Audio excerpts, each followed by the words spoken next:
of science fiction.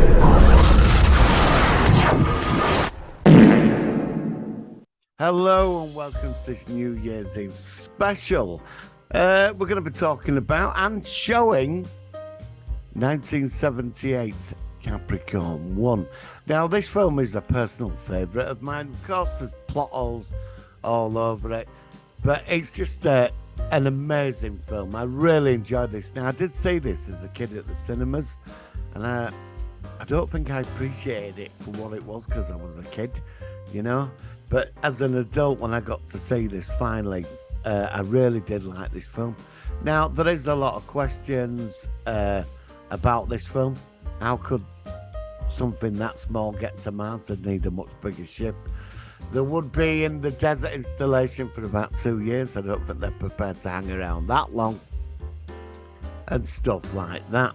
But this is what's interesting about this film. That's the plot holes being totally torn apart there. But let's just go for the fantasy and sci-fi adventure. Now, this film was directed by Peter Hyams, written by Peter Hyams, produced by Paul N. Lazarus.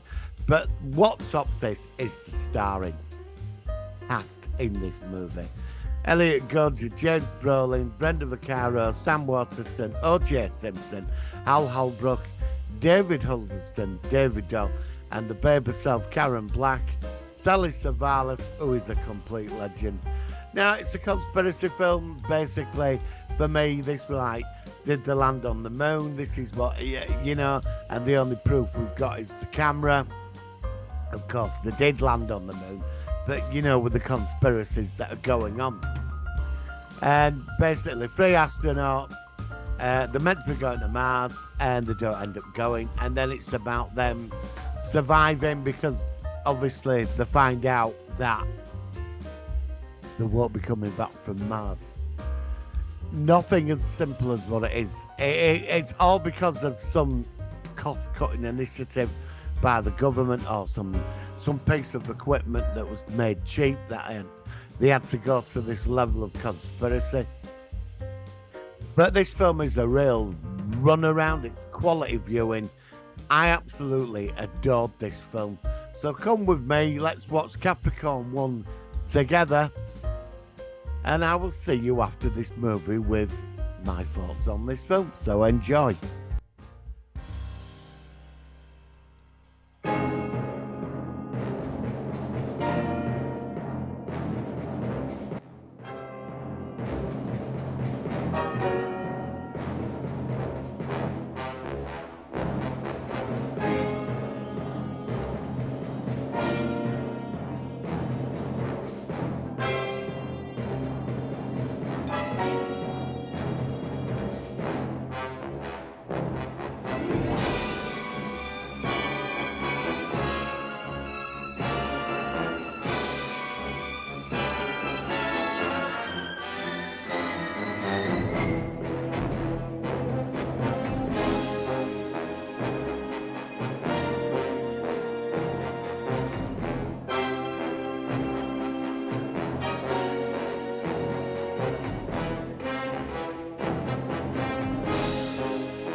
Ladies and gentlemen, this is Paul Cunningham, Capricorn Control. The time is 3 minutes after 6 Eastern Daylight Time.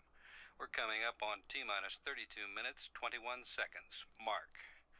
To facilitate the broadcast media, we will precede each announcement with a 5-second tone followed by a 1-second pause. Anyone who has not been furnished with a press kit can pick one up at the information trailer. At the present time, all systems are go, all lights are green. To review the morning for you, at T-minus 8 hours, 5 minutes, Launch Complex 39 was cleared and we began to load liquid propellant into the launch vehicle. At T-minus 4 hours, 30 minutes, Colonel Charles Brubaker, the command pilot, Lieutenant Colonel Peter Willis, and Commander John Walker were awakened by Dr. Roger Burroughs, a flight surgeon. They were given a final physical examination and pronounced all fit. The crew then had a breakfast consisting of half a grapefruit, a 10-ounce steak, 12 ounces of orange juice, 2 eggs, and toast. The crew is now in the gantry access arm where they're preparing to enter the spacecraft. We're at T-minus 30 minutes and counting, and this is Capricorn Control. Morning, gentlemen. Morning, Horace. Are we late? Traffic was terrible. I see you're all in good spirits. Have they done the EDS test yet? They're almost completed.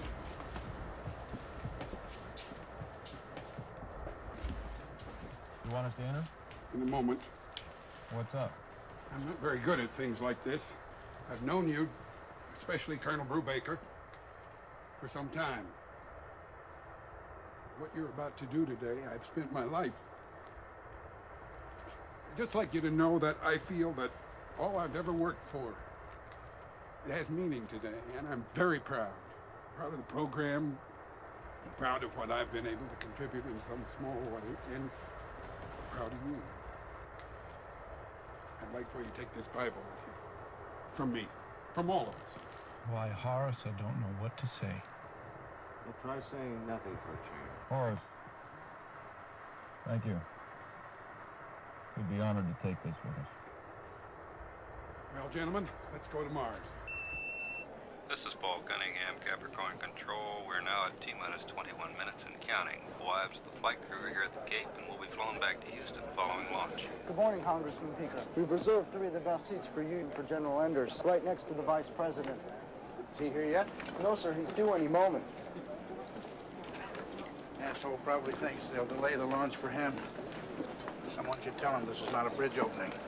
I hope you and Mrs. Peeker will be very comfortable. The agency would like you to have these commemorative binoculars to help you watch the launch and to remember this day. Ah, it's very nice. Look at it.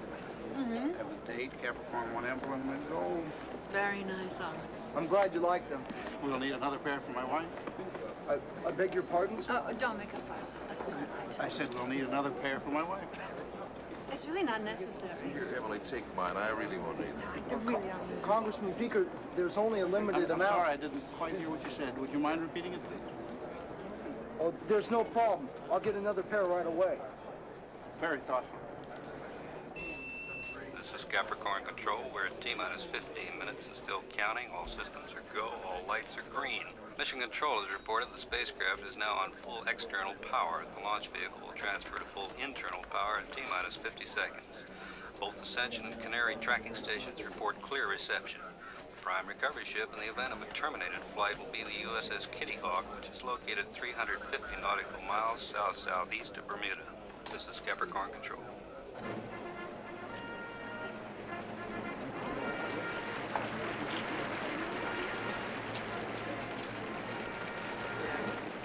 Hello, Emily. How are you?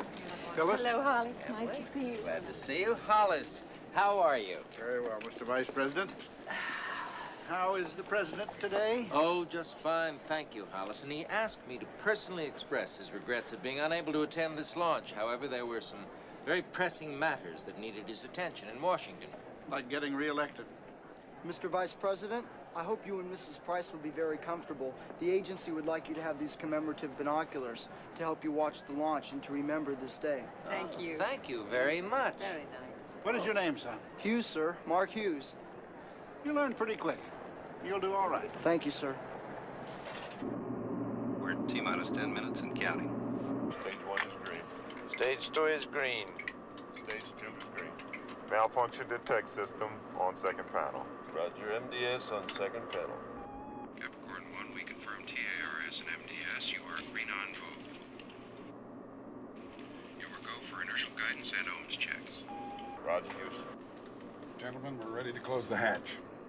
Anybody want to get out? This is your last chance. Hey, Horace, is Mars the red one or the green one? I forgot. $4 billion to put crazy people into space. Keeps us off the streets. Colonel Brubaker has reaffirmed the completion of the EDS test checks. Mission Control reports all systems are go, all lights are green.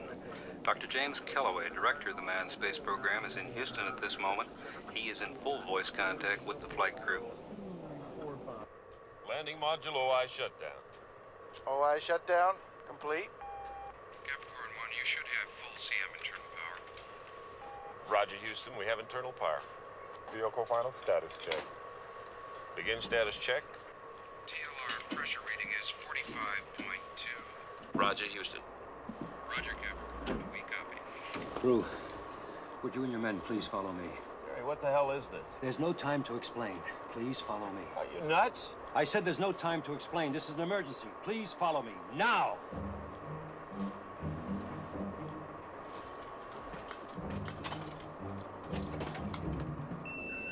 This is Paul Cunningham, Capricorn Control. The space vehicle final checks have been completed. The access arms are swinging into final retract position. The destruct systems are now fully armed. TLR pressure reading is 45.2. Roger, Houston, 45.2.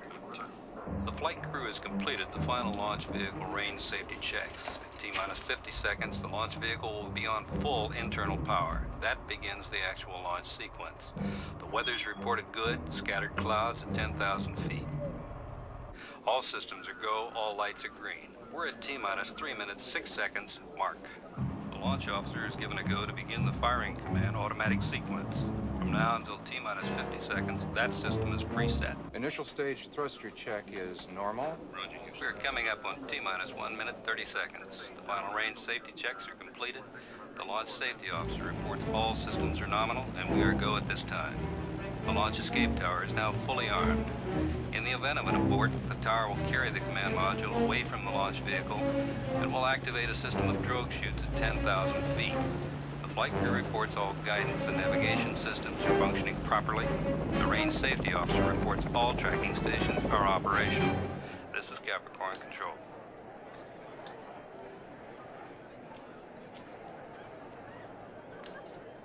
It's that big, tall, white thing over there. Can't miss it.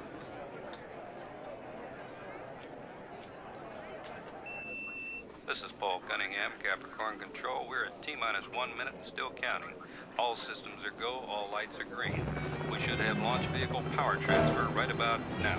Capricorn, give us your ALCS update. Roger, Houston, we read nominal ALCS. Roger, Capricorn, we copy. We're at T-minus 30 seconds. At the present time, all systems are go, all lights are green.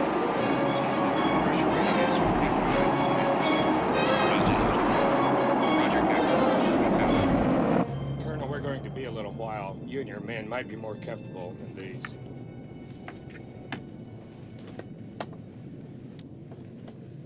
We are T-minus 18 seconds from liftoff. We're T-minus 15 seconds.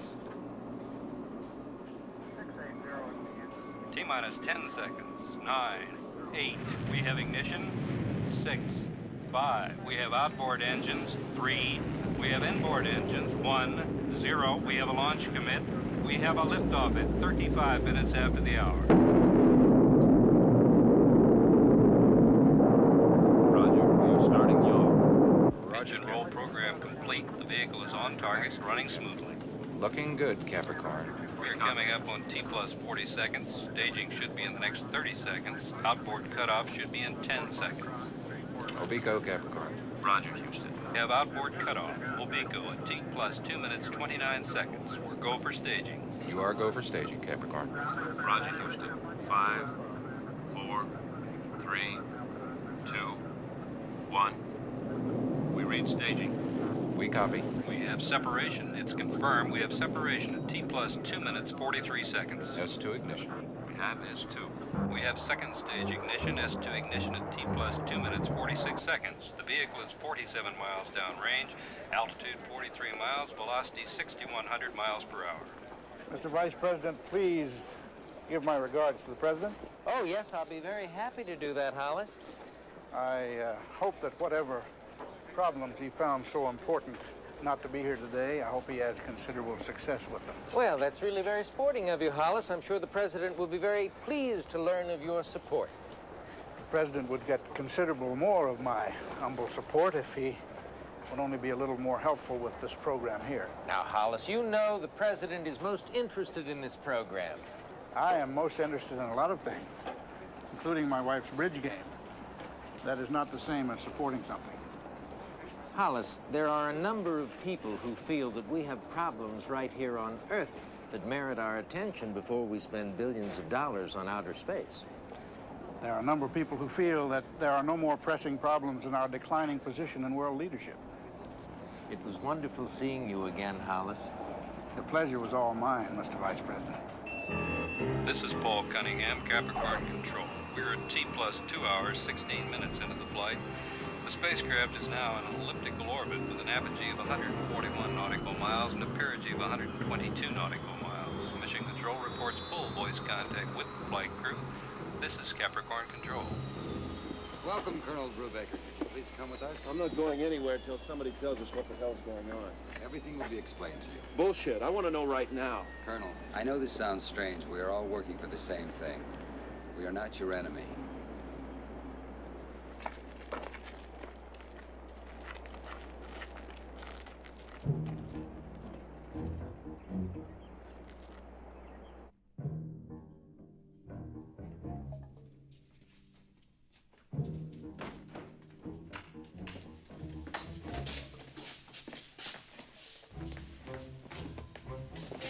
Please wait here.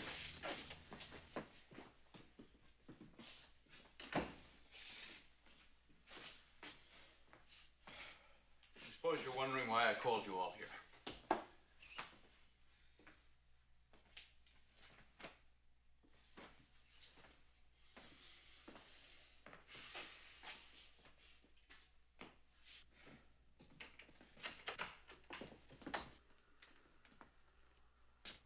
Good morning. Hi there, Dr. Kelloway. Nice to see you. A funny thing happened on the way to Mars.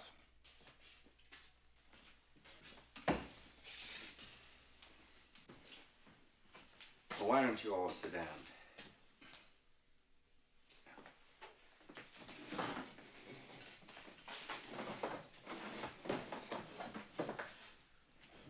Okay. Here it is. I have to start by saying that if there was any other way, if there was even the slight chance of another alternative, I would give anything not to be here with you now. Anything. Brew, how long have we known each other? 16 years. That's how long. 16 years. You should have seen yourself then. You looked like you just walked out of a Wheaties box.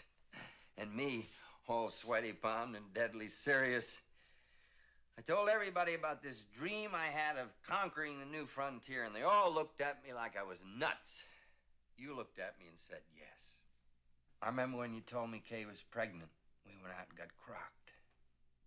I remember when Charles was born. We went out and got crocked again. The two of us, Captain Terrific and the Mad Doctor, talking about reaching the stars, and the bartender telling us maybe we'd had enough. 16 years. And then Armstrong stepped out on the moon, and we cried. We were so proud. Willis, you and Walker, you came in about then, both bright and talented wise asses. Looked at me in my wash and wear shirt, carrying on this hot love affair with my slide rule. And even you were caught up in what we'd done.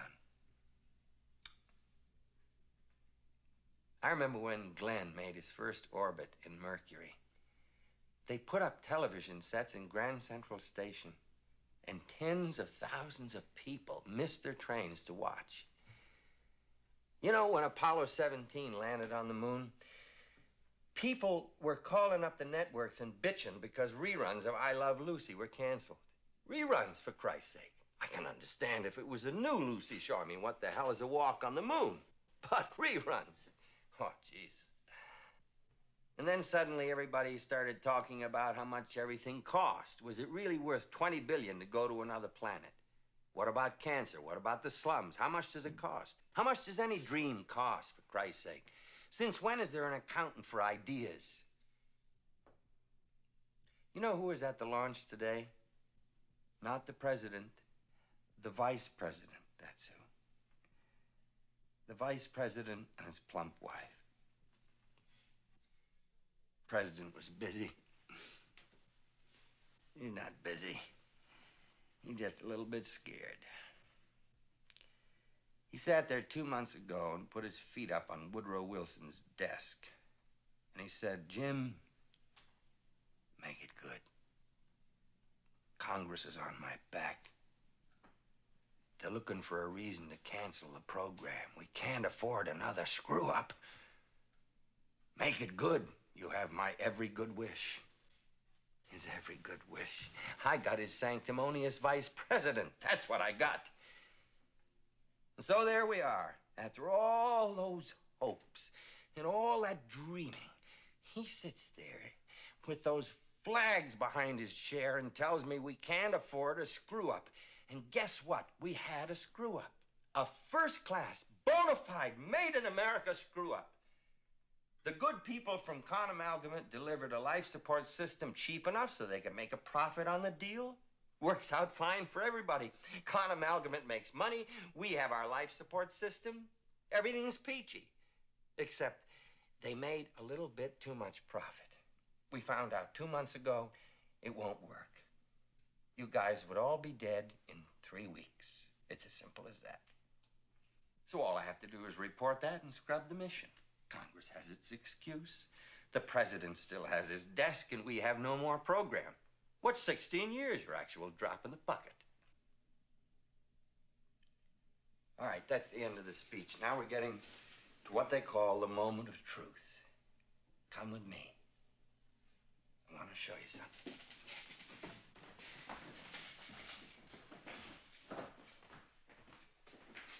Roger, Houston. TMI burn time will be 5 minutes, 45 seconds. Roger, Kip. Delta V burn time, 3.3 seconds. There's a door here. I'm going to open it and walk into another area. If you follow me, you'll see a bit more. I'll answer some questions, and you're going to... Why don't you just follow me?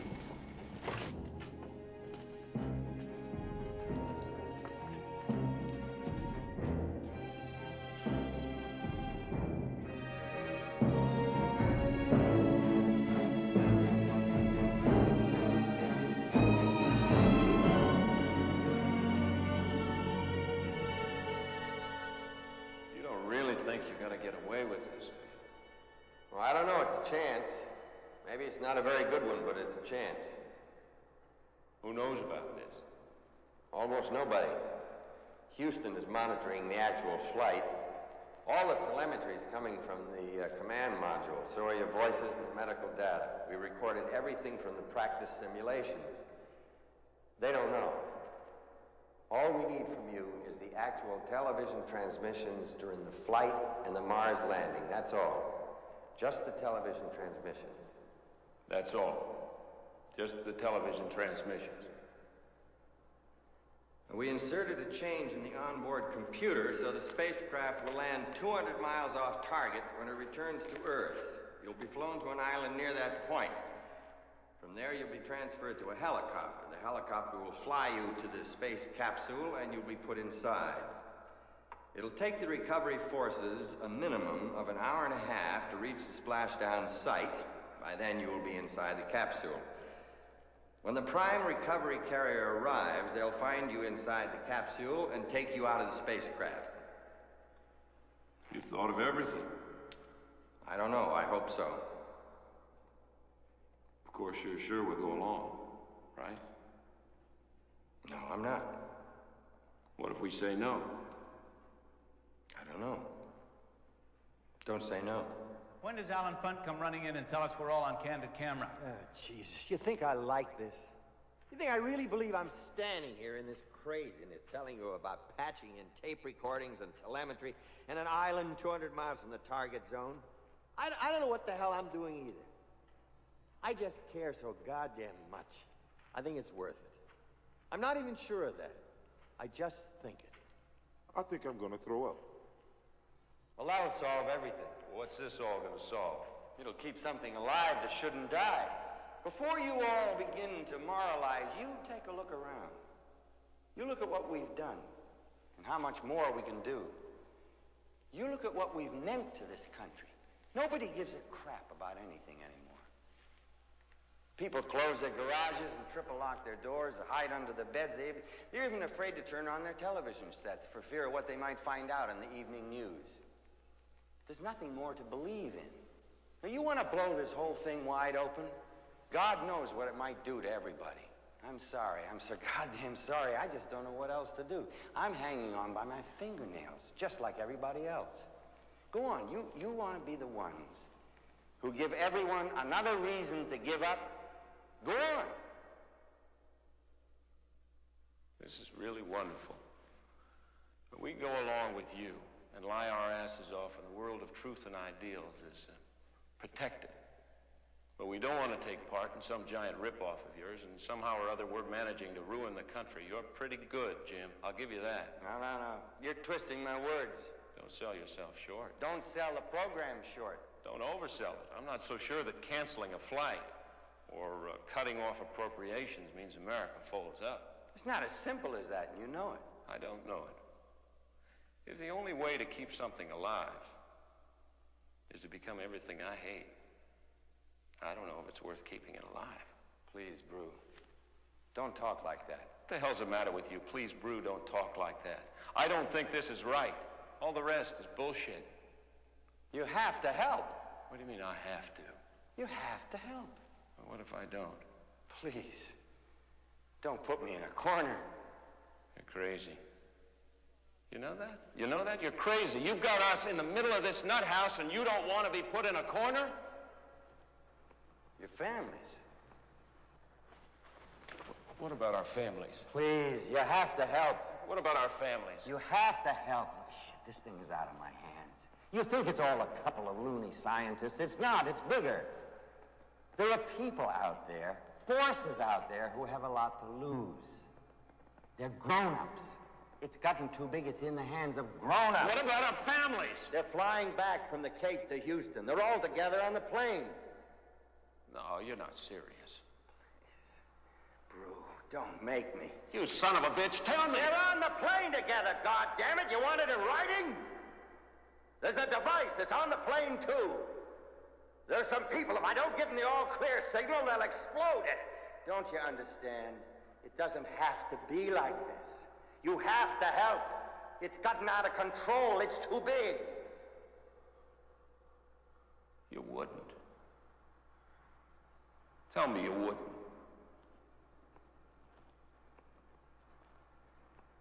I can't tell you that, Brew.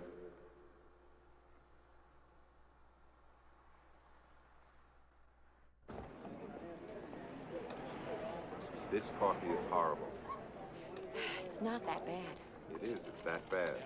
Don't drink it. I'm always unwrapping things. I wake up and take the cellophane off the drinking glass. The soap's in a Holiday Inn wrapper. Even the toilet has a paper band on it with a nice little note from the hotel saying they put the band on the toilet for my protection. I'm always afraid that if I stay in bed too long, the maid's going to walk in the room and put a paper band around me and the bedspread. I don't mind. You wait. After a while, you won't know what city you're in. I defy anyone to tell me the difference between the Holiday Inn in Houston and the Holiday Inn in Cincinnati. The rooms are the same. The music in the elevators is the same. Even the ladies with too much makeup in the coffee shop are the same. You never know where you are until after breakfast when you read the paper. I don't mind it. Well, I don't mind it that much either. It's just that I would like it all to be with someone I care for. Someone I could share it with. Bullshit. You're so damn cynical. I'm not cynical. It's just that your act could use a little polish. What do you mean by that? Well, Liz Haller, for starters. It was the California primary. I believe you used the one about both of you being witnesses to the unfolding of history. You have to admit that's a little better than soap wrappers. You think all I want to do is jump you? Yes. With no sincerity if it ran over you. Not if you were driving it. I'm glad I'm not like you. I have better legs. Okay, I give up. Don't give up so easily. Just change your approach. What approach would you like? How about something like, I would like to jump you. Think that would work? Stands a better chance than wanting to share a meaningful life together. I would like to jump you. Go jump yourself.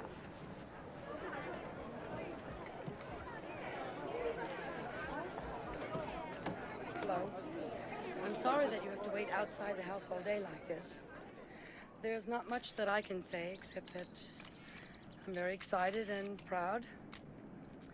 Everything seems to be going smoothly. Dr. Kelloway called to say that Brew and the crew were in excellent spirits. How has all this disrupted your family routine? Terrific question. Shove it. Well, the children will continue to go to school and we'll try to maintain a normal existence. Suppose that's all that I have to say. Thank you all for coming. I just came out to say hello and go back inside now. Thank you. Goodbye.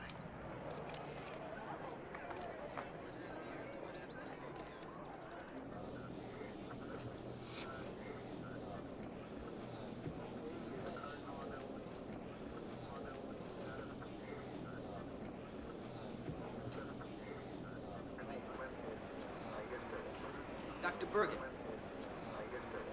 Yes, Elliot. I wonder if I could talk to you for a moment. What is it? Well, there's something. I have a problem, sir.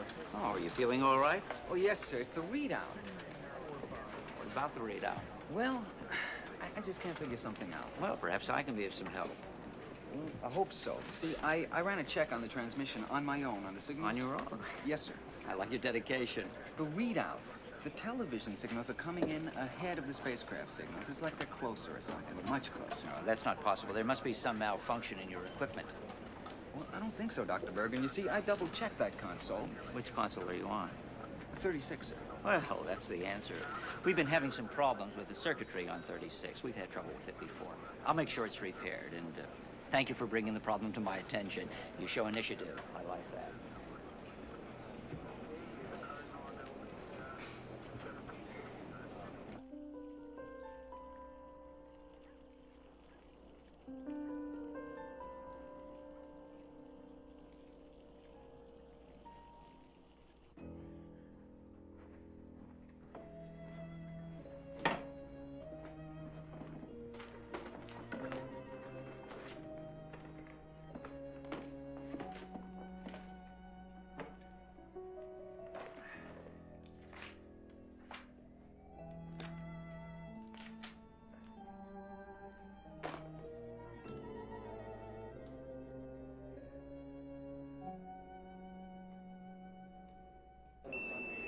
This is Paul Cunningham, Capricorn Control. We are T plus 131 days, 4 hours, 15 minutes into the flight, 5 minutes from landing. The wives of the flight crew arrived at Mission Control at 2:31 Eastern Daylight Time.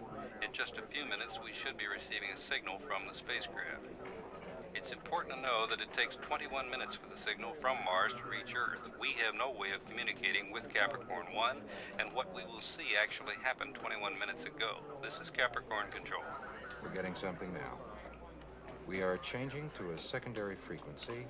Houston, this is Capricorn One. CM-LM separation was nominal. I have CM visual contact through the port window. Delta V burn time 3.3 seconds. 3.3 seconds burn is correct. We should be hearing from the CM soon. Houston, this is Just Capricorn wait. CM. I see the LM. 5 minutes after the landing, that asshole Price will be calling to tell me how pleased the president is. If our data is correct, their altitude is 2.2 miles, pitch angle 20 degrees, vertical descent 44.6 feet per second. We have passed locator. Altitude 950 feet. Looking good. 15 seconds. 15 seconds. 10 seconds. 10 seconds. 9, 8, 7, 6, 5, 4, 3, 2, 1, 0. Houston, this is Capricorn One. We have landed.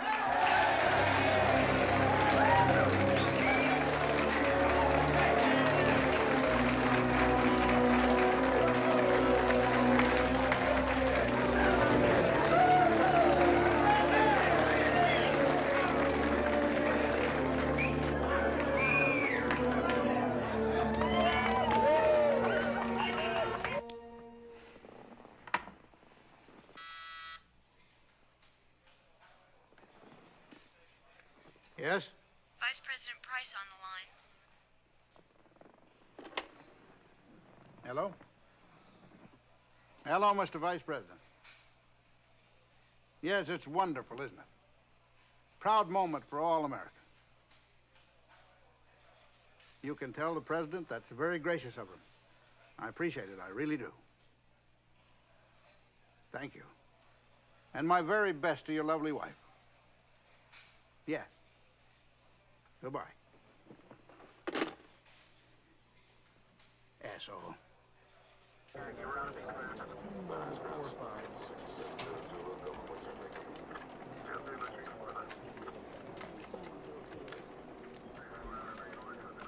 Kelloway, I wonder if I could speak to you for a moment. Certainly, Elliot. What seems to be the problem? Well, I just can't figure something out, sir. What is that? Well, I'm not exactly sure, but it's in the readout. I spoke to Dr. Bergen about it a long time ago, and he said it was in the console. I'd like you to take a look at it. What console are you on? Telemetry's a 36. Oh, yes, Dr. Bergen told me about that. We had that console repaired. I know, sir. It's just I keep on having the same readouts. What readout?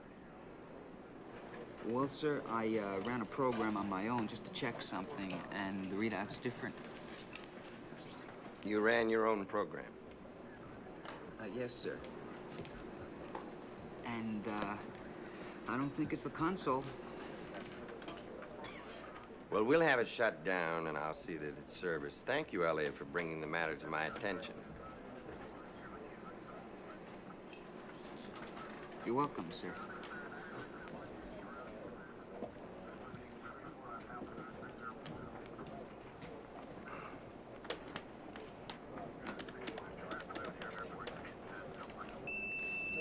Paul Cunningham, Capricorn Control. The flight director advises that the LM crew has been given a go for the first EVA on the Martian surface. Because the time delay would make a conversation impossible, the crew has taken a pre-recorded message from the President of the United States along with them. This is Capricorn Control. Houston, we are activating the camera. Roger, Capricorn. Houston, you should have a picture now. We have a pretty good picture now. Houston, I am out of the hatch. I'm on the ladder. Houston, the suit is functioning. The ladder is steady. I am 3 steps from the bottom. I'm 2 steps from the bottom. Houston, I'm on the bottom step. Houston, I'm going to set foot on the surface. Ready, slow-mo. I take this step in the journey of peace for all mankind. Hey! Slow-mo.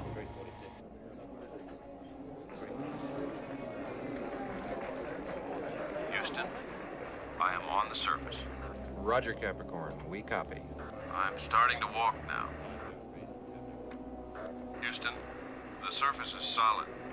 Visibility is good. I'm walking toward the camera. The footing is solid.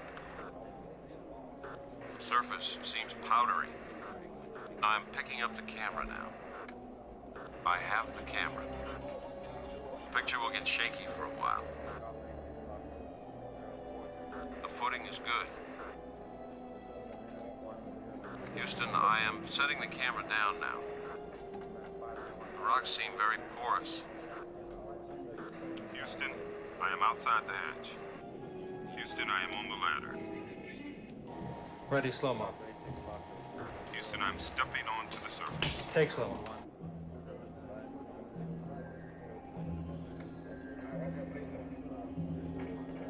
Houston, I am on the surface. We are going to set the flag on the surface. We do not claim this planet in the name of America. We claim it in the name of all the people of the planet Earth. We hope that our visit will increase the understanding of the human race. Walker should be activating the tape soon with a pre-recorded message from the President. Houston, I am starting the tape. To the men of Capricorn One, I bring you greetings from your fellow Americans and all of the citizens of the world. You are so far away. It takes light more than 20 minutes to reach you from here. One could say not only light, one could say time. You are in another time from us. The future. We will never be the same. For this moment, more than any moment in our history, has made all of the people in the world realize that we are part of a planet that is part of a system, that is part of a universe. We are a small, energetic species, capable of pettiness, yet capable of brilliance. We know how bad we can be. Now you, the men of Capricorn One, have shown us how wonderful we can be. by showing us how high we can reach. You have crossed the last great frontier, and you have shown us what we are.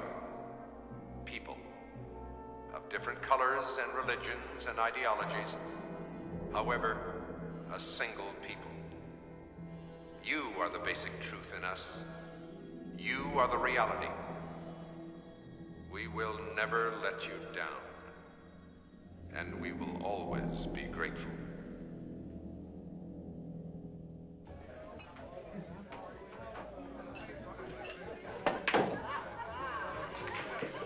I have decided after careful deliberation and painful soul searching to give you an opportunity to win your $50 back. I don't feel like playing. 8 ball, $5 a game. I don't feel like it. $10 a game. Serious? So am I. I'll even let you break. How much more serious can a person be? You're drunk. I knew there was a reason I was feeling this good. I need a drink. Underneath that wash and wear shirt, you have some heart. It may be sanforized, but it's a heart. Marty?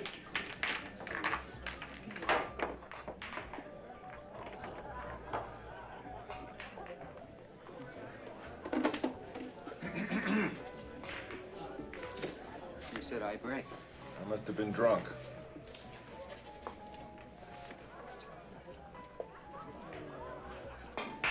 Hard day at the office, Steve? I don't want to talk about it. Did you break your slide rule? I'm not really sure.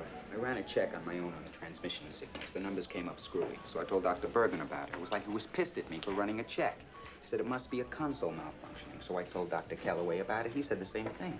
Big deal. What did you expect, a merit badge? I guess so. They must know what they're doing. Those numbers couldn't have been right anyway. No way. Well, if you know the numbers couldn't have been right, why the hell are you so upset? It was the way they reacted. No double check or anything. They looked at me like I was a kid and offered me a cookie. What were the numbers? I have to admit it is ridiculous. Good, let's play pool.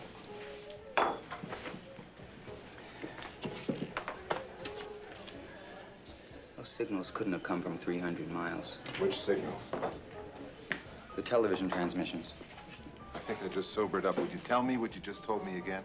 Hey, Caulfield. Telephone.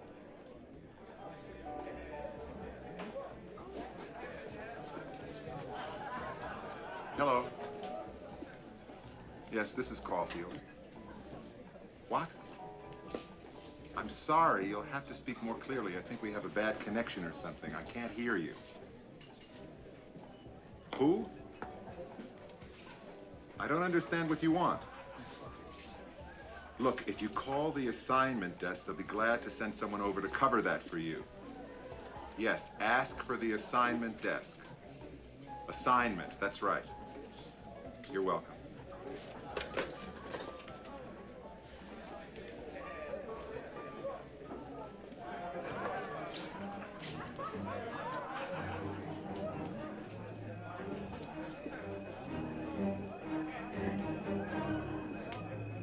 Anybody hungry? No. Oh, the marvels of American science. Here we are, millions of miles from Earth. We can still send out for pizza. I'm not going to do it. Not gonna do what? Tomorrow, I'm not going to sit in this thing and talk to my wife and tell her everything's going fine. I'm not going to do it. I tried. I got 2 little kids with big bright eyes. And I used to tell them their daddy was going to make them proud of him. Like he was of them. And now I got to go home. I got to kiss them and I got to look in their eyes and tell them I really did this. I don't know. Maybe that's better than going home and telling them I really didn't do it. I wish I knew what was right. I really don't. We've been sitting around here for months, telling their lies for them. And I don't want to do it anymore. Okay, so we're going to blow the whole thing tomorrow on national TV. Then what have we done? We'd screw up a lot of people's dinners. We've already screwed ourselves. Okay, so what do we accomplish by screwing everybody else? He's got a point there, you know. We went along with this because of you. You and our families. Now you want to go out for some terrific blaze of glory, and we get pulverized in the process. families.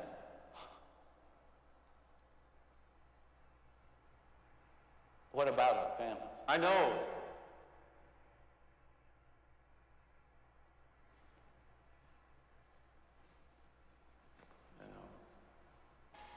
Shit. That's the best thing I've heard anybody say in 3 weeks. What's the best thing? Shit. I just don't think I can do it. Get me Dr. Kelloway. Why all of a sudden are we standing up for the bad guys and you're on the side of truth and justice? We may have a problem with Brubaker tomorrow. I wish I had the words. Damn, the words. These people, they're capable of anything. And we got our families out there. Now we're in this thing, and I think we're in too deep to stop now. No one of us is going to decide. It's got to be all of us. Operator, I'm trying a number now for over an hour and it's busy. Would you kindly check to see if it's out of order? I know you don't do that. Yes, it's an emergency. Thank you. 873-3657. No, 3657, Mr. Elliot Whitter.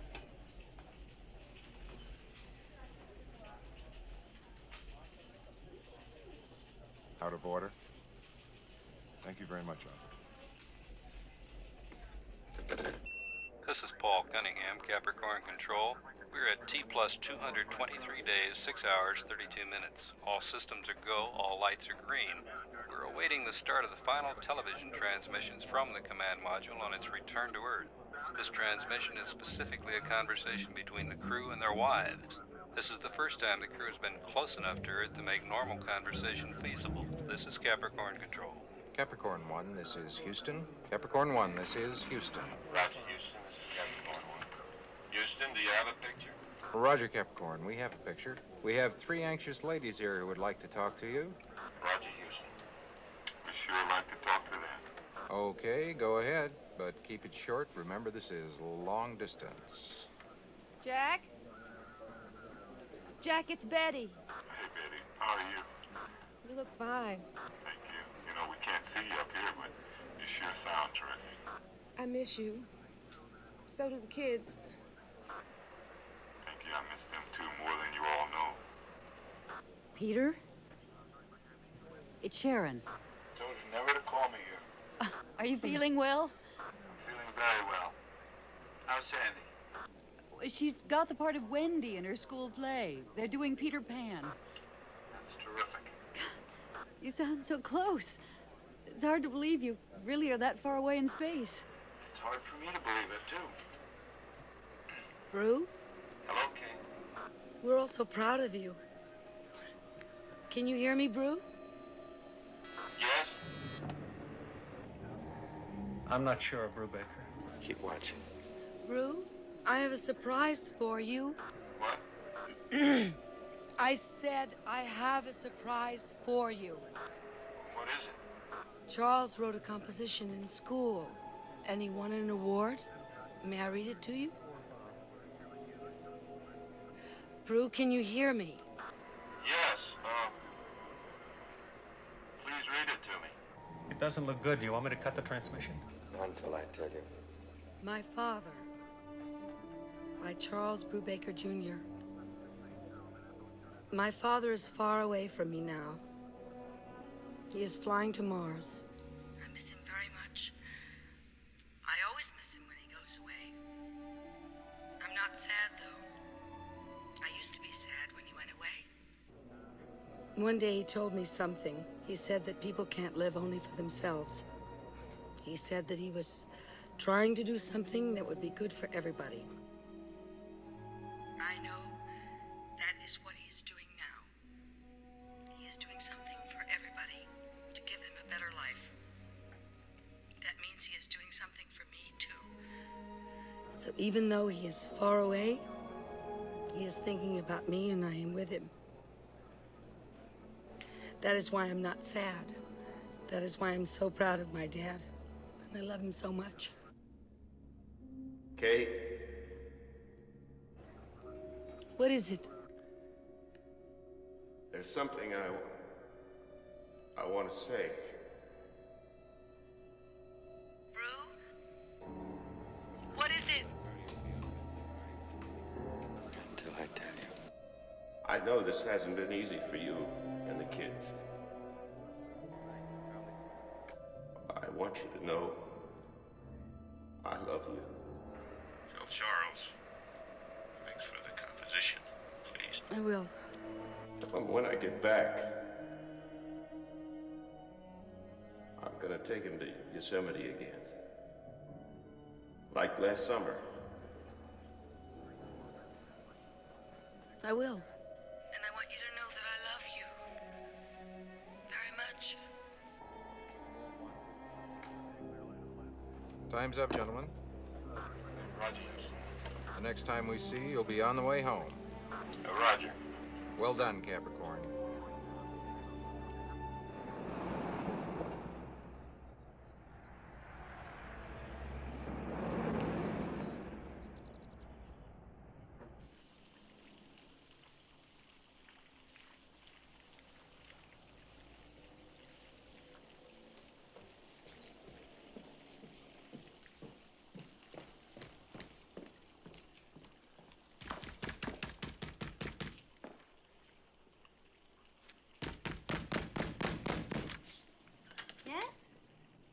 Is Whitter in? Tell him it's Caulfield.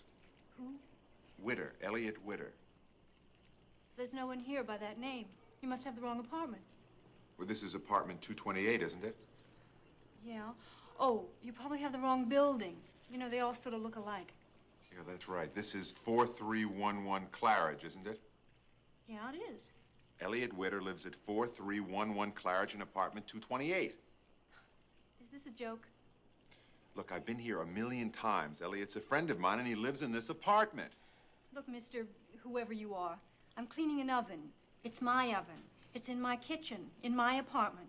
Now, if you don't mind, I'd like to get back to it. Wait a minute, just wait. Look, I'm not a crazy person, and I'm not a mugger. I'm looking for my friend, and he lives in this apartment. I swear it. Would you get your foot out of my door, or I'm going to call the police. Now, I don't think this is funny anymore. Wait, I can prove I've been here before. I know this apartment.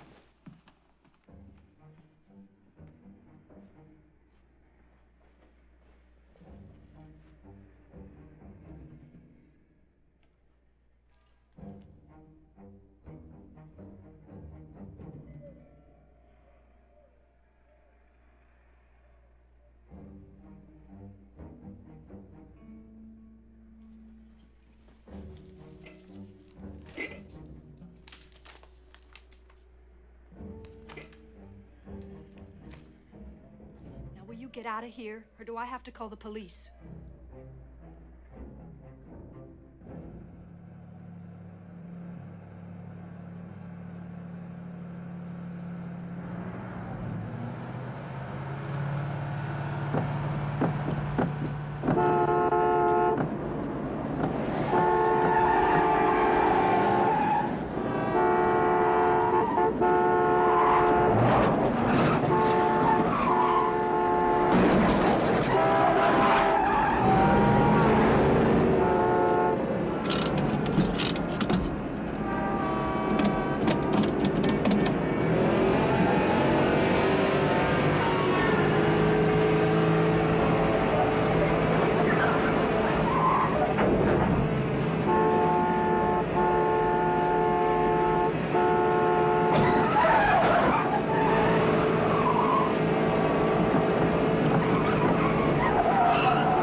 Paul Cunningham, Capricorn Control. We are 259 days, 14 hours, 12 minutes into the flight. All systems are nominal. All lights are green. The prime recovery ship, the USS Oriskany, is in position. An on-target landing should result in a recovery time of 18 minutes from splashdown and the opening of the hatch. After the crew delivers its speech on the Oriskany deck and is welcomed aboard by Captain Earl Maurer, they'll be taken below deck for a medical debriefing. Tonight at 8 o'clock Pacific Daylight Time, the crew will attend a victory banquet topped by a special dessert, a 40-foot red cake depicting the Martian surface. We are 23 minutes, 12 seconds from the beginning of the re-entry phase. This is Capricorn Control. We have a chopper waiting on the island to take you to the spacecraft when it splashes down. It'll take the Oriskany about an hour and a half to reach you, so there won't be any rush. All lights are green. Roger. All green. Separation thruster checklist. Separation thruster checklist. Outboard thrusters. Outboard thrusters armed. Inboard thrusters. Inboard thrusters. How are we doing? We might have a slight problem, sir. What is it? They're a little bit off target. How far off?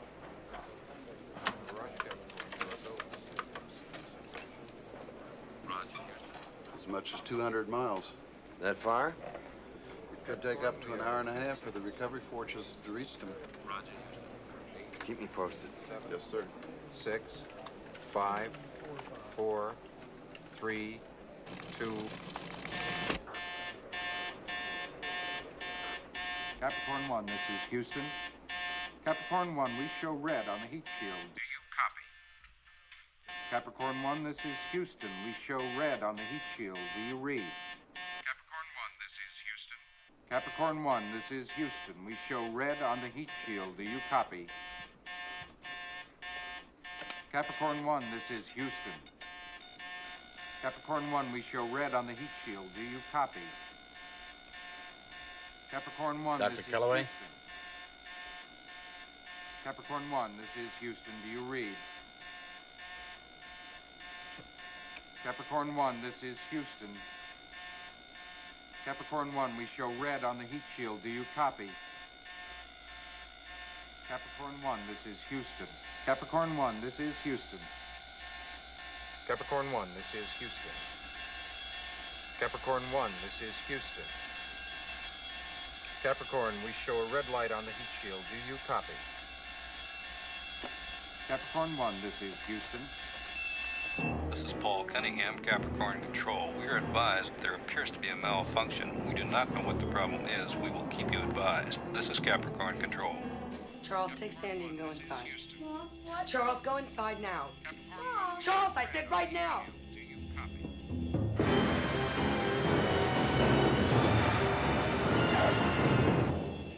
Capricorn 1, this is Houston.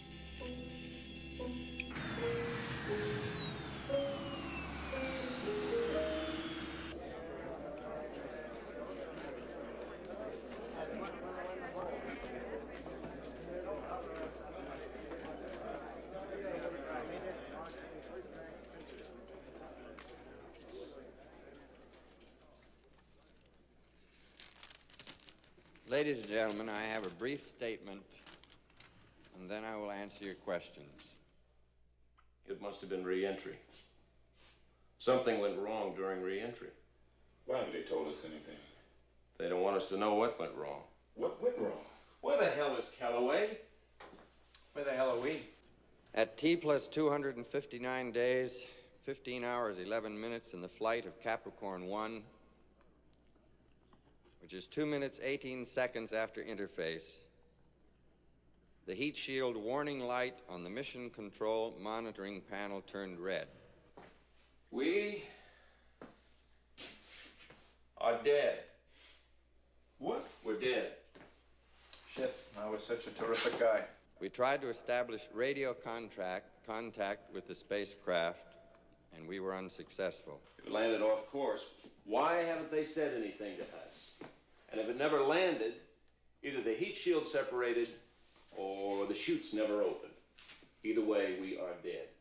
The heat shield evidently separated from the command module, and as you know, the heat shield is the only protection the module has against the heat buildup on re-entering the Earth's atmosphere.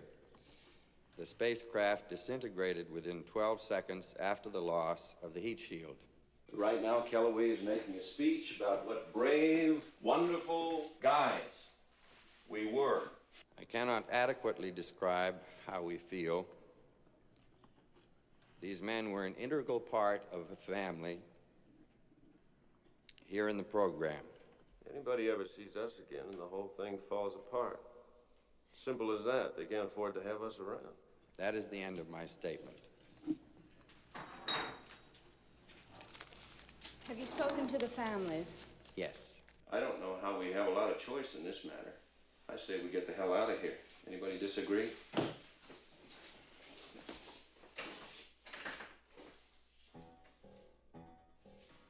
When was the last time the heat shield was checked? All during the re-entry phase, there were a series of status checks. All of them gave us every indication the shield was in place.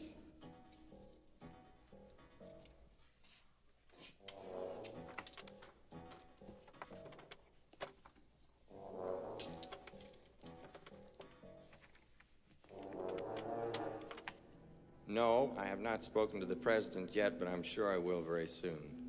I'd like to say that the President has been a constant source of encouragement to all of us in the program. This mission meant as much to him as it did to us.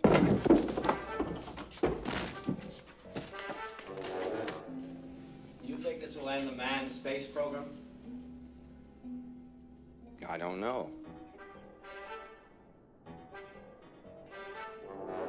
You can't reach that far without stumbling somewhere along the way.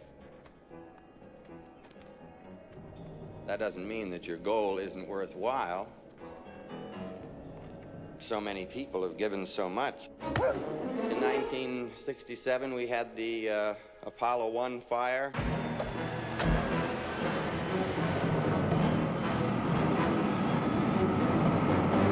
But we didn't just give up, even though we were crushed.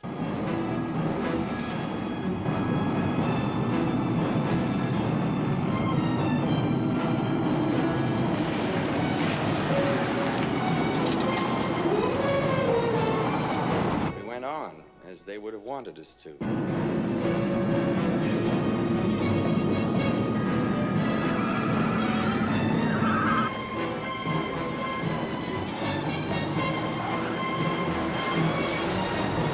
These three remarkable men have given their lives in an effort to widen the horizons of their species. They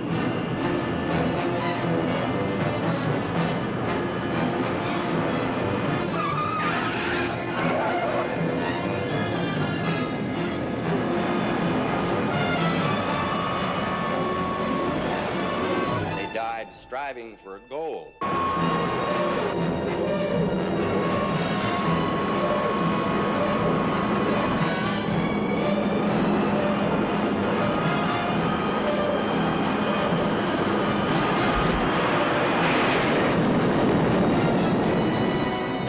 Tell me. I ask you, I ask all of you here, you be the ones to tell me, how could we best serve these men? By giving up on their dream? By saying that it was all for nothing?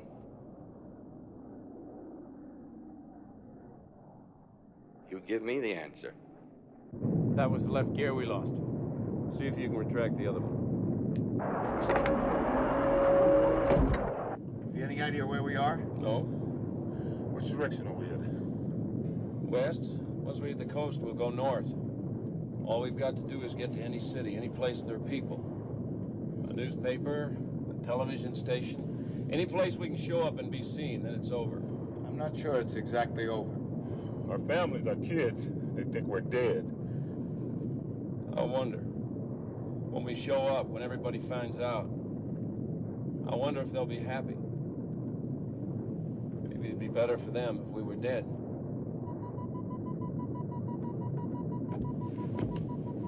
Oh, Christ. Fuel, there's no goddamn fuel. told you never to take a trip without checking the tank. What about the reserve? Or unreserved. That's straight. I'll start to circle, see if you can find a level area. There. Over there, beyond those cliffs. Are you sure you know how to land this thing? Full flaps.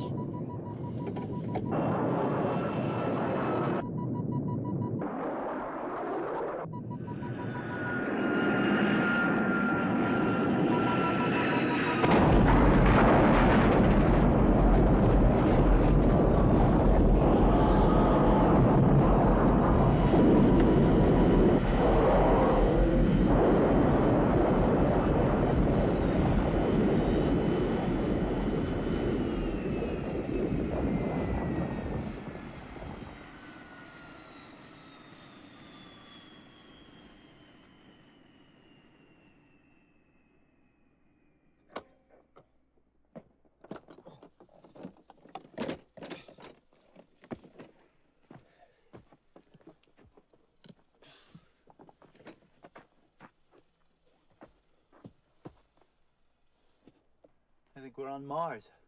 We got about 20 minutes head start on him. It's not gonna be hard to spot this plane from the air. We got two choices. Either we stick together or we split up and go in different directions. Hey, I just found a survival kit in here. A can of water each. Flare each. John, you take the flint. Peter and I'll split up the matches. Anybody want the gun? I'd shoot my foot. I'd shoot his foot.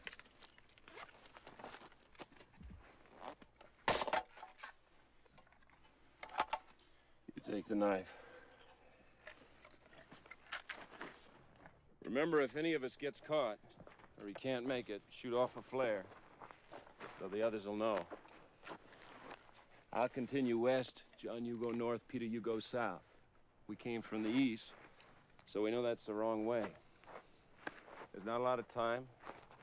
There's too much to say, so let's go. If any of us makes it. Well. I ever tell you the one about the guy who had a job giving enemas to elephants and... Thanks.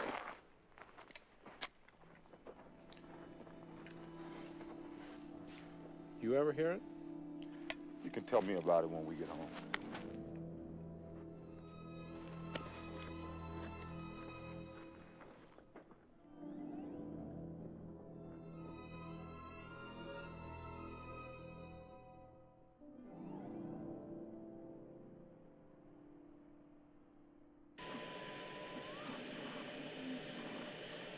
Tell Charles,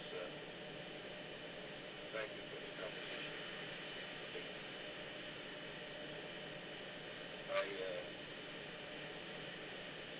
Well, tell him when I get back, I want to take you to the Yosemite again. Like last summer.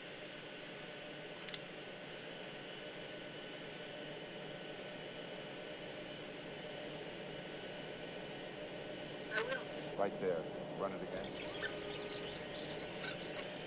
Like last summer.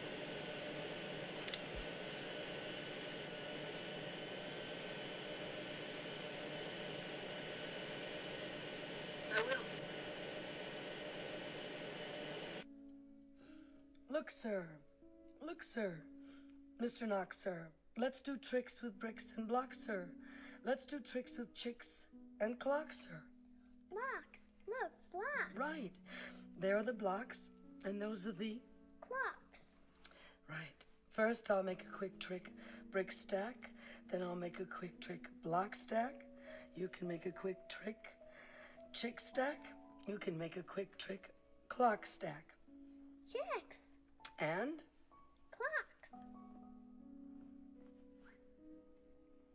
And here's a new trick, Mr. Knox. Socks on chicks and chicks on fox. Fox on clocks, on bricks and blocks. bricks and blocks on Fox and Box.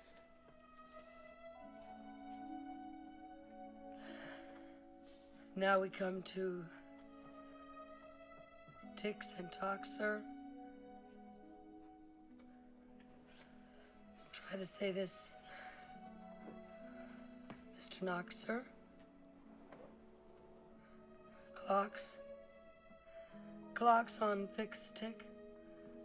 Clocks on Knox talk. Clocks. Clocks. Clocks. Right, Sandy. Very good. 6. Sick. Bricks. Tick.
Yes?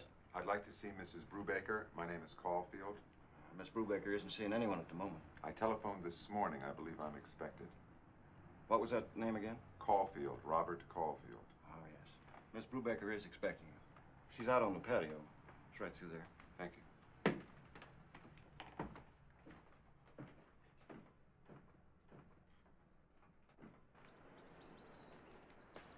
Mrs. Brubaker. Mr. Caulfield. Sit down, please.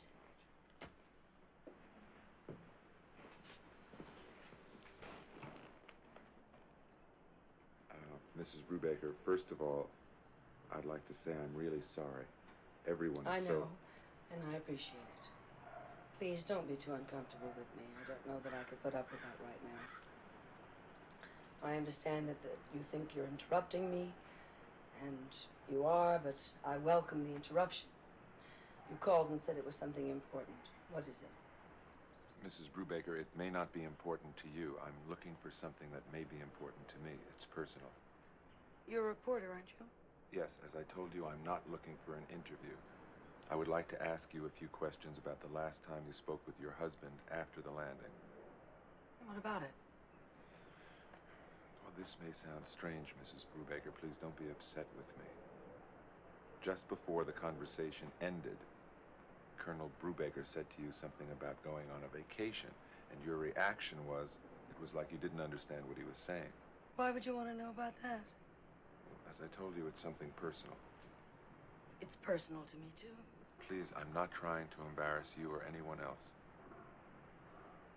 Why would any of this be your business? Please, trust me. Why? You ask really good questions.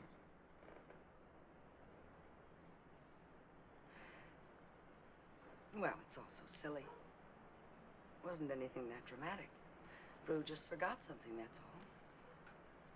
I don't see the purpose in broadcasting that my husband made a mistake about a vacation when he had so many other things to think about. No, I'm not looking for anything to broadcast. What are you looking for? It has to do with a friend of mine. Is there something I should know? If there was anything, I would tell you. Well, it's nothing. Bruce said that he wanted to go back to Yosemite like last year. Last year we went to Flat Rock, not Yosemite. I don't think there's any cosmic significance in that. Mrs. Brubaker, I truly thank you. I'm sure you had better things to do than put up with a bunch of stupid questions. No, I didn't. Have I been any help to you at all? Well, I don't know. May I call you again sometime? Yes.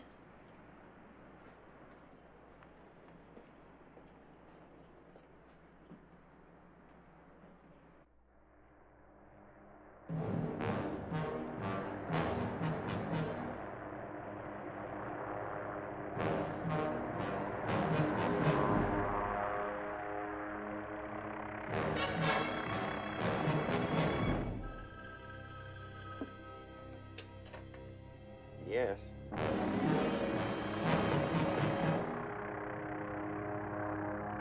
There's no one inside? Are you sure?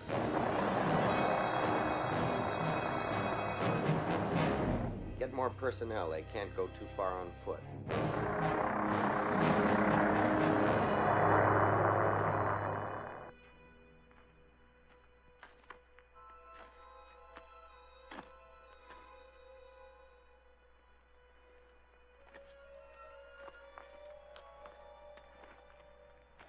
Piece of cake.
Charles, cut it out.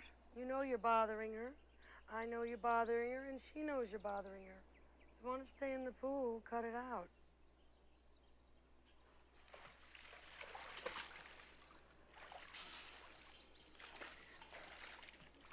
Hi, Uncle Jim. Oh, there, Charles.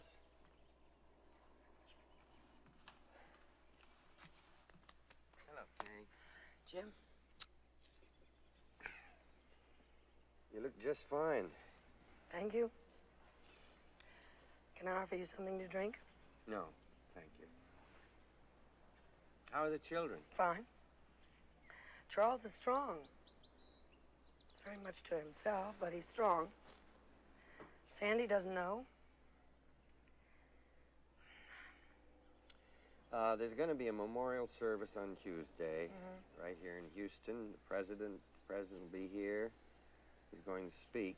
It's nice. Will I get a folded flag? I would like you to be there. Please.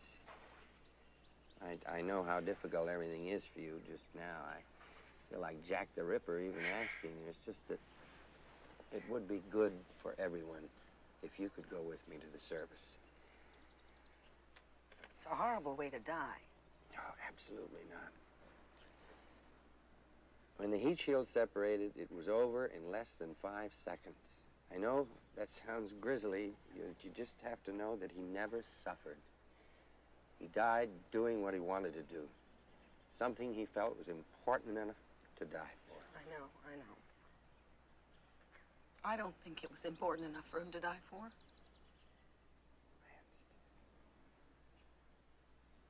I'm so sorry.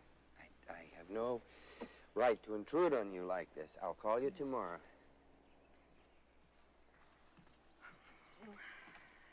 Jim, I'll go. You're a very special woman. He was a very special man. Thank you. Hey, Uncle Jim? Yeah. My dad went to Mars. Yes, he did.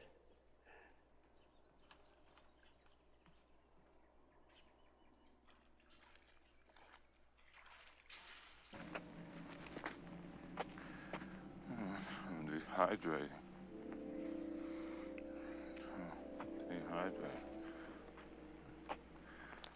Sign. Manual says, look for signs. Water. Manual says, signs for water.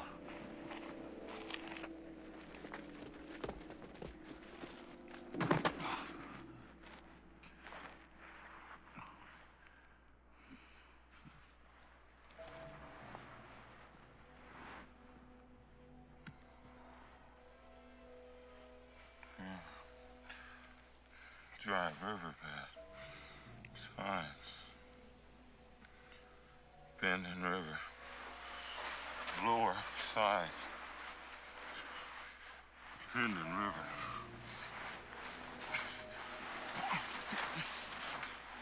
It's just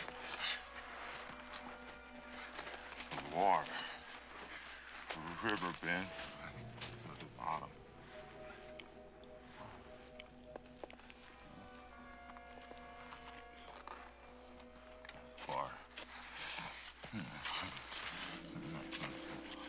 Hydrate. Water.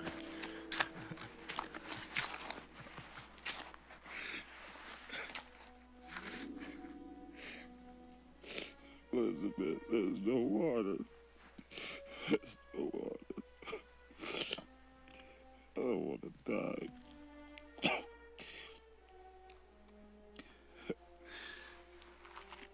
Elizabeth.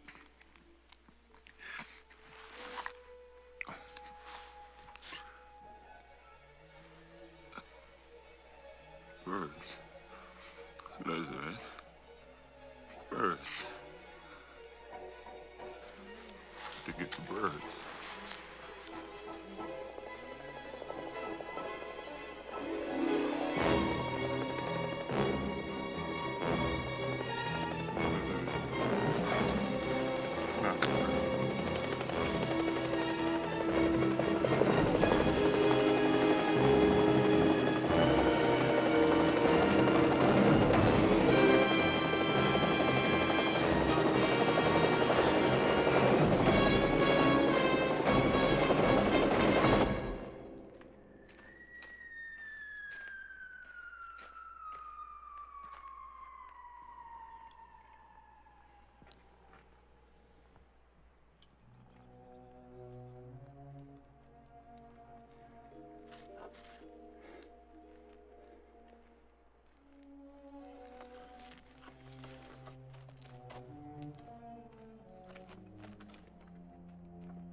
Yes. He was alone? Which direction was he heading from the airplane?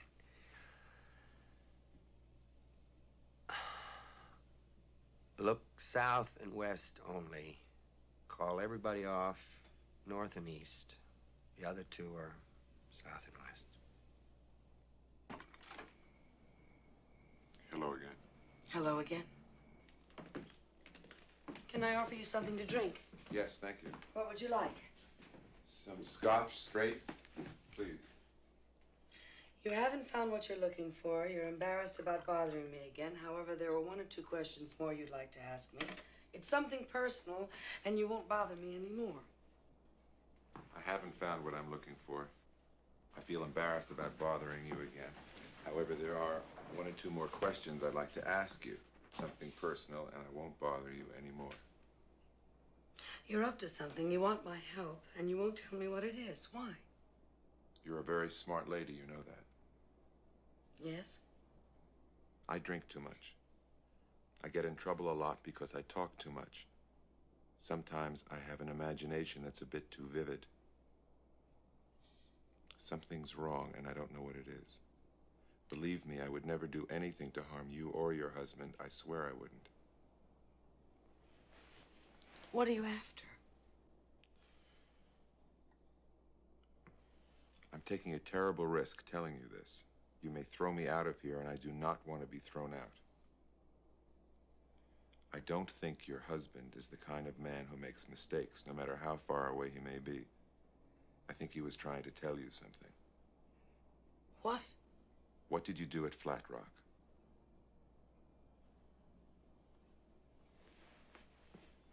Nothing much. We came home after one day because Charles got sick. What did you do that one day? I don't remember. We took a tour of the town. They had those tours. And I don't remember. We took some home movies. Do you have them? Yes. May I see them? Yes. They were making a movie the day we were there. Brew got a big kick out of it. He never knew it took so much time to just do one simple scene. Charles loved that one. He wasn't in the greatest mood, though. He didn't know it, but he was sick. Brew was fascinated with the detail. He couldn't get over how something so fake could look so real. He kept on saying that with that kind of technology, you could convince people of almost anything. There's this guy, see. He takes a trip to Europe. It's his first vacation in a long time. He sees the sights, you know.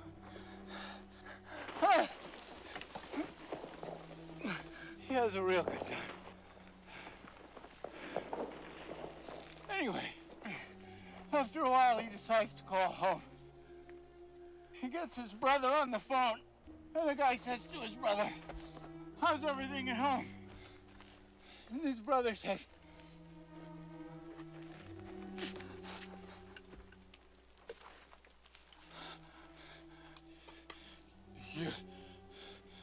Your cat died. And the guy says to his brother, "You shouldn't tell me bad news like that. You should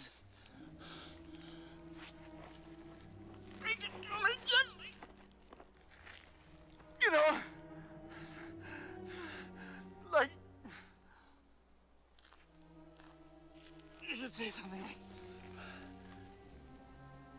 the cat crawled out on the roof and chasing the squirrel. And got stuck. We had to call the fire department. And when they finally got there, the fireman crawled out. He grabbed the cat. But on the way down, he slipped, and the cat fell to the ground. Ah! Ah!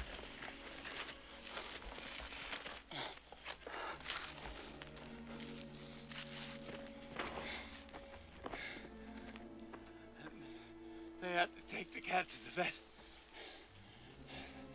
They tried to save the cat. They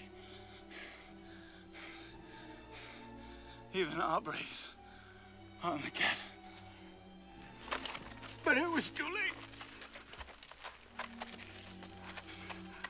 They couldn't save the cat. That's how you should break bad news like that.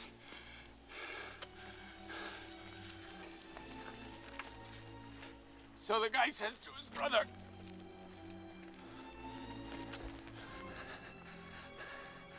How's Mom?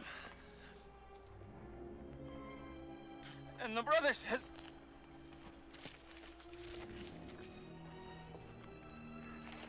she's on the roof.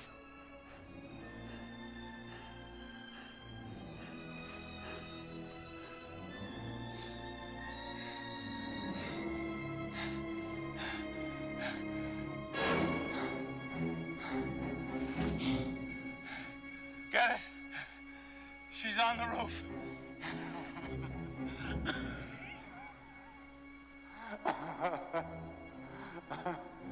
She's on the roof.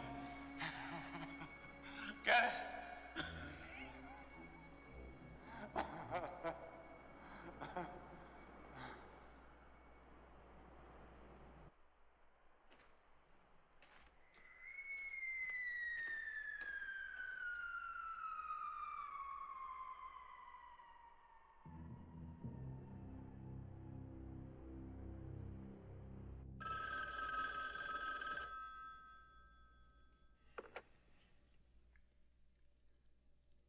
Yes.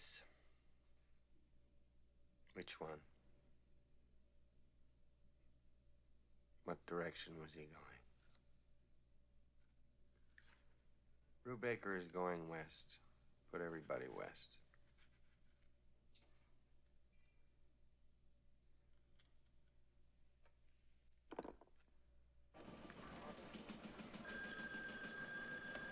Caulfield. Right now? Okay.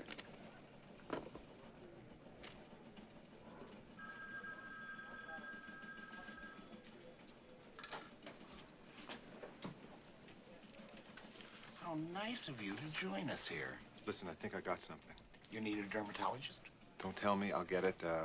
George Raft, right? Where the hell have you been? I have to talk to you. I think I'm on to something. It could be your actual ball game. I mean it. Golly gee, Scoop, that sounds very interesting. Something's wrong. Something big. They know I'm onto it, and they try to kill me. Who's they?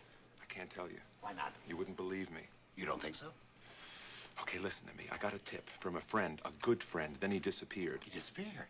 Like he never existed. There's some lady living in his apartment. His apartment is all different. She said she's been living there for more than a year. I checked the building rental office. They have receipts from her for more than a year. I checked NASA personnel. They have no record that my friend ever worked there. They say they never even heard of him.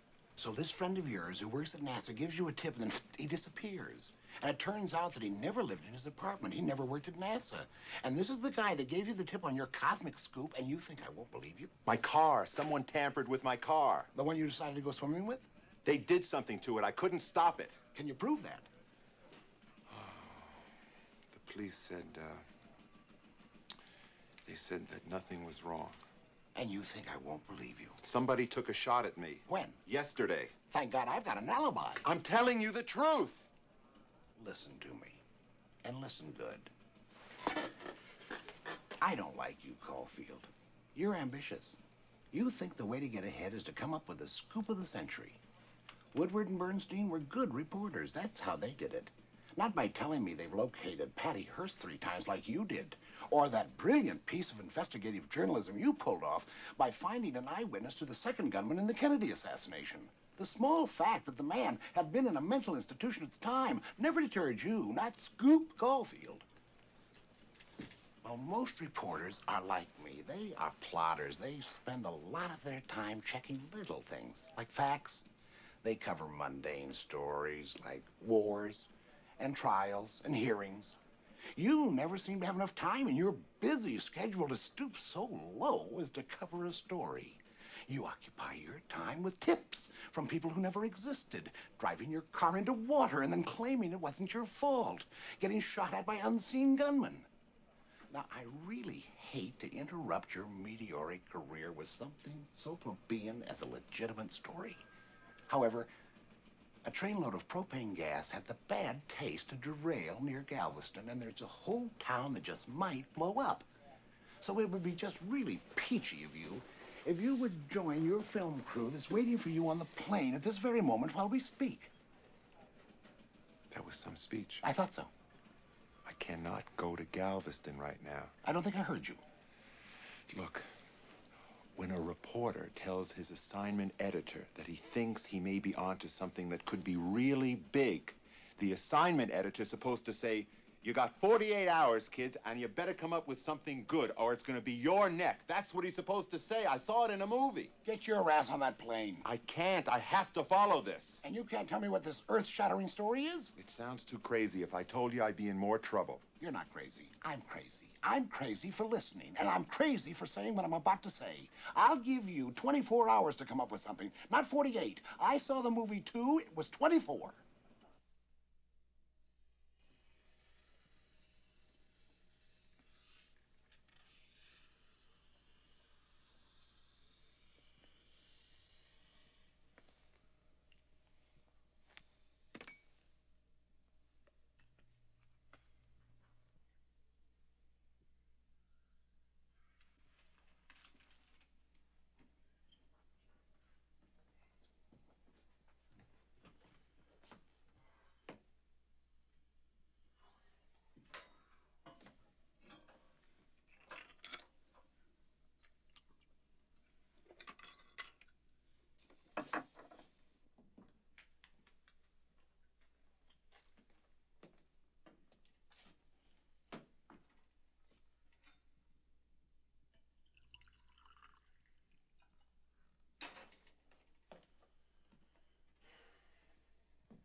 Freeze!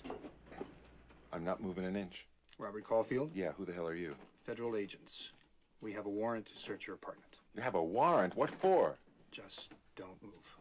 I promise. Just tell me what this is all about. Hey, come here. Look at this. Could you come with me, please, Mr. Caulfield?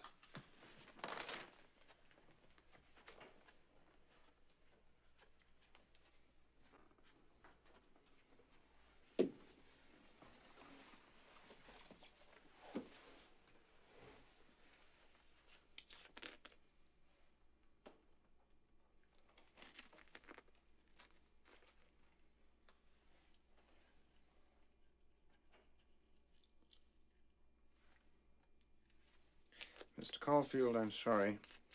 However, you're under arrest for possession of cocaine. I don't believe it. I don't believe it. You guys put it there. You know you did. You have the right to remain silent. You have the right to an attorney. I don't believe it. You put it there. Anything you say may be held against you in a court of law. You're part of all this. You mothers. Ow, that hurts. You don't have to put handcuffs on me. Please, Mr. Caulfield, these are serious charges against you. Don't add to them by resisting arrest. I don't believe... That hurts! I don't believe this.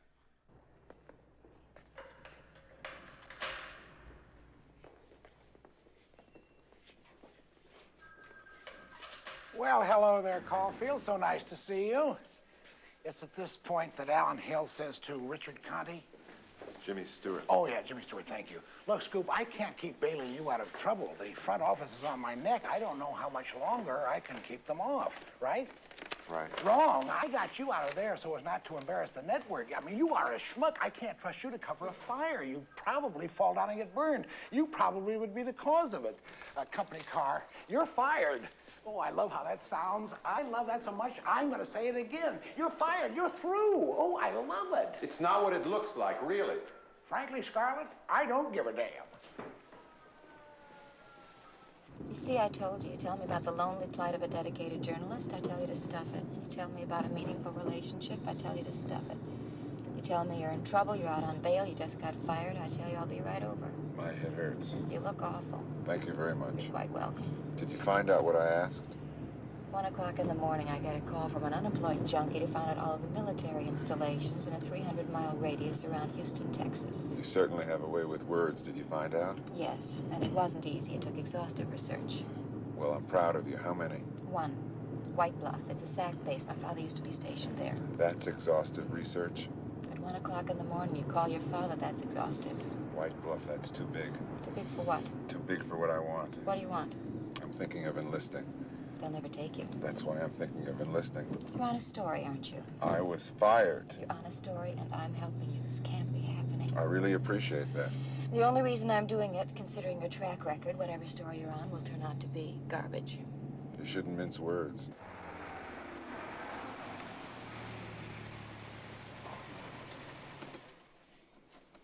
I'll fix you some coffee, then you can jump me. There's no other one besides White Bluff? No. Except one abandoned base they used for training during World War II. Jackson. There's nothing there now. Don't you want to jump me? Of course I do. Where's Jackson? About 300 miles directly west. I think I'm going to get angry with you. You have any money on you? You want me to pay you? How much? About 100. Why don't I just leave it on the dresser in the morning? Give it to me now. In advance? That's the height of conceit.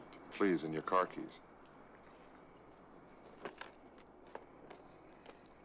You're really being terrific. Why?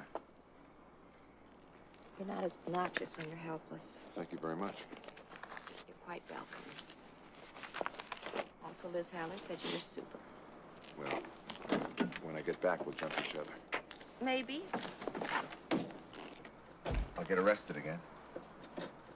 It's a deal.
You in charge here?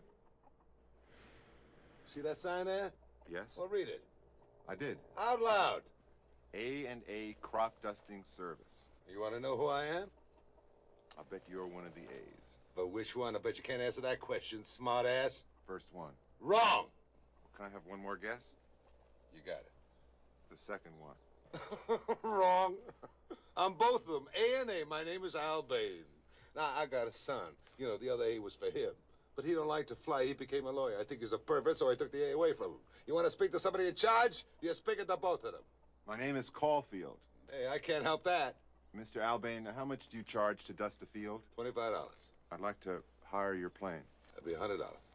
You said you charged $25. $25 to dust the field, but you ain't got no field because you ain't no farmer, which means you ain't poor, and I think you're a pervert. Okay, 100. 125. What? Because you said yes to 100 too quick, which means you can afford 125.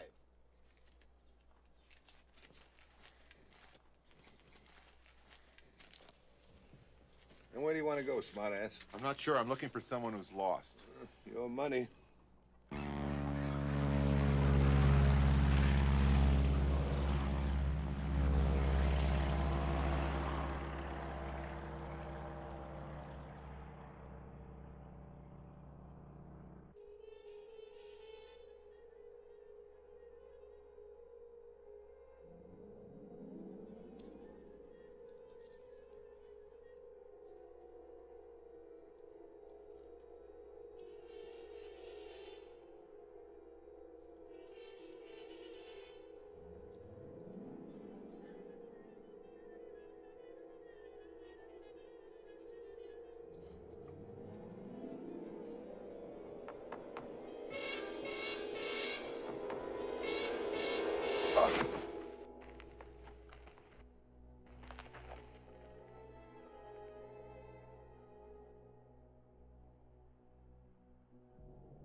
Put your goddamn head down so I can see. Why didn't you sit in front? You know how to fly? No. Then I gotta sit back, and you gotta put your goddamn head down, smartass.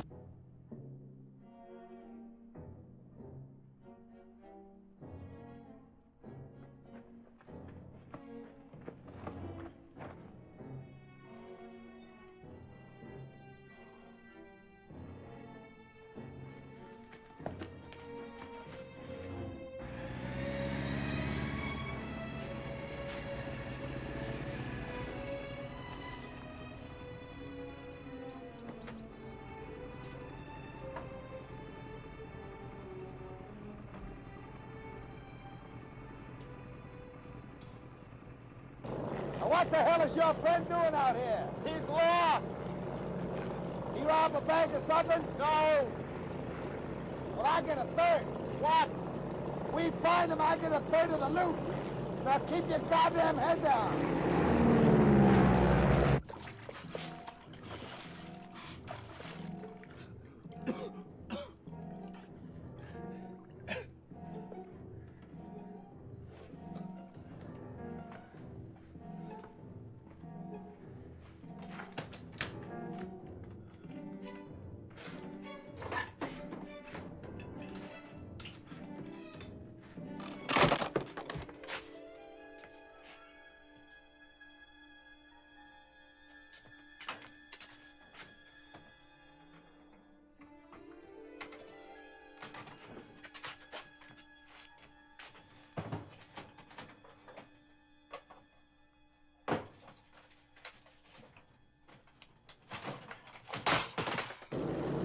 Think we should go in another direction? Hey. What? Over there. Where?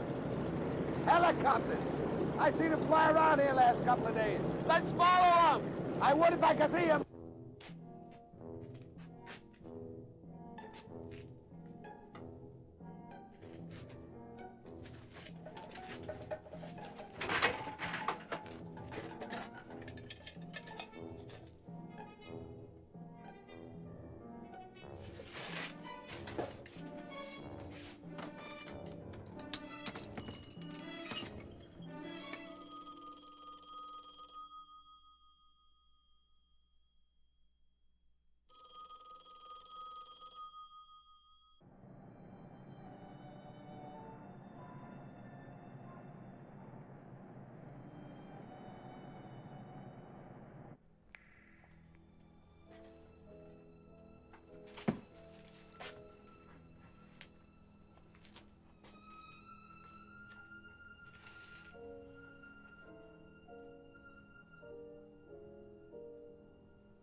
They're going down over there.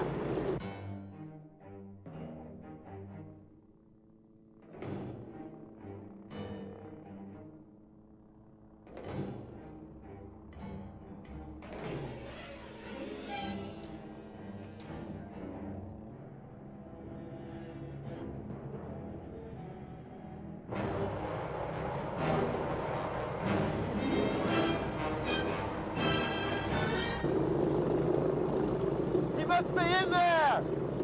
Let's go down. They got guns, Sonny. You said you wanted a third of the loot. Half. Okay, half.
Keep it down by your feet when I tell you, sonny.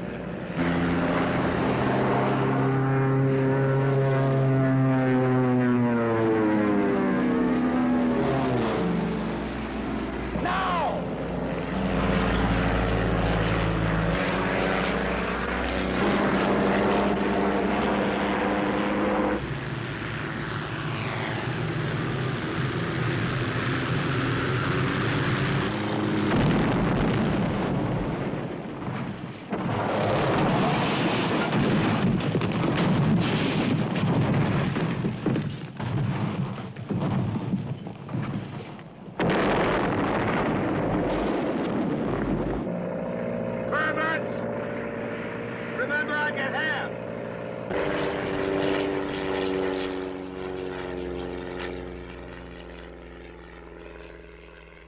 Ladies and gentlemen, Mrs. Brubaker, Mrs. Willis, Mrs. Walker, my fellow Americans, I come here today to talk of unfinished hopes and of unfulfilled dreams. Charles Brubaker, Peter Willis, and John Walker left this earth for their dream a little more than 8 months ago. They were never able to return to us. Their dream was able to grow and flourish because of the support of millions of citizens all across America. At a time when cynicism was a national epidemic, they gave us something to take pride in. It is a dream that should not be allowed to die. A nation is built on the spirit of its people. The test of greatness of any nation is how that nation pulls together in a time of crisis.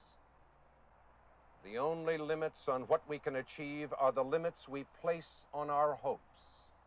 These three men reminded us of the limitlessness of our hopes. There was a moment these past few days when we were all one people. We were all hoping. We were all a little bit taller, a little bit prouder. We were all feeling the same fears and the same exhilaration. These three men brought us together. We knew together that there are no goals we cannot reach if we just reach for them together. There is no adequate way in which we can express our gratitude to the men themselves because they are no longer among us. However, we can serve their memory, what they stood for.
One.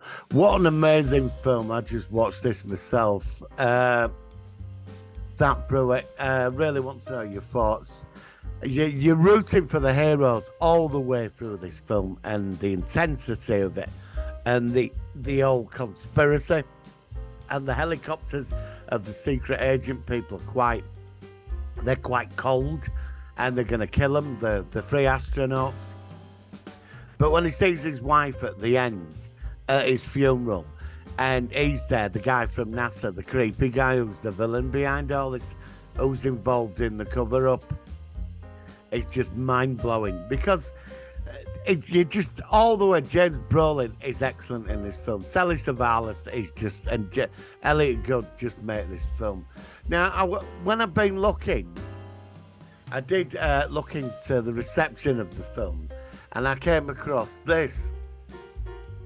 It got delayed in 1978 because of Superman, but when Capricorn One was released, it was the year's most successful independent film.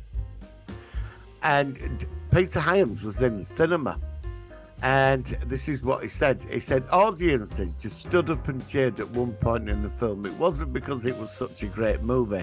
It's just that certain moves strike certain chords with people. In a successful movie, the audience, almost before they see it, I know they're going to like it. I remember standing in the back of the theatre and crying because I knew something that had changed in my life.